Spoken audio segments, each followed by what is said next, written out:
Saat rendah hati renungan dari Hendra Penyejuk Hati. Saya lagi ada di Pakistan, tepatnya di Taxila. Di Taxila ada satu museum yang terkenal banget di Pakistan, namanya Taxila Museum. Taxila Museum isinya artefak-artefak dari zaman kerajaan Gadara.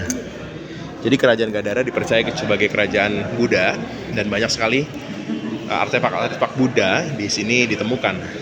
Dan museum ini tua banget, 1928 sudah ditemukan. Dan yang bagi saya yang paling menarik adalah ini.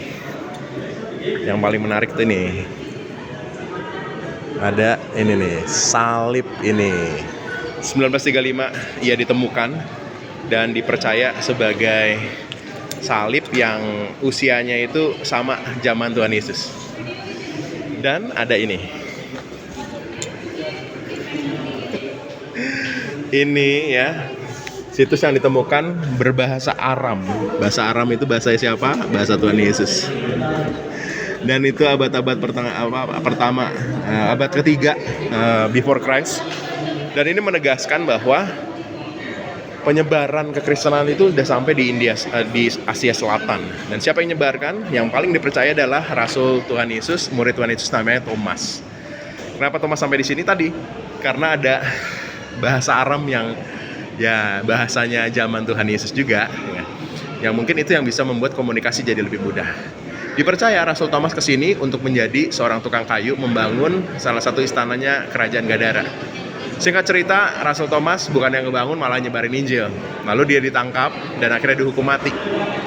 Nggak lama kemudian ada anggota kerajaan yang sakit lalu hampir mati dan bermimpi istana yang dibangun Rasul Thomas itu, dia mimpikan melihat itu. Dan lalu keluarga kerajaan jadi ikutin semua pengajaran yang Rasul Thomas sampaikan, yaitu pengajaran Kristus.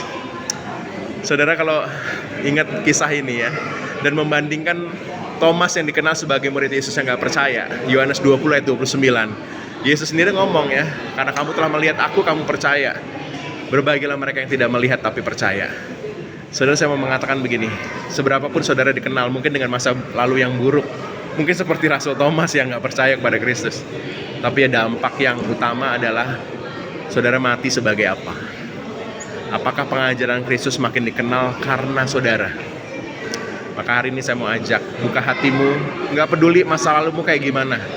Yang terpenting adalah hari ini engkau buka hati dan biarlah Tuhan jamah engkau, dan punyalah kesungguhan mau menyebarkan kasih Tuhan yang menjamah engkau.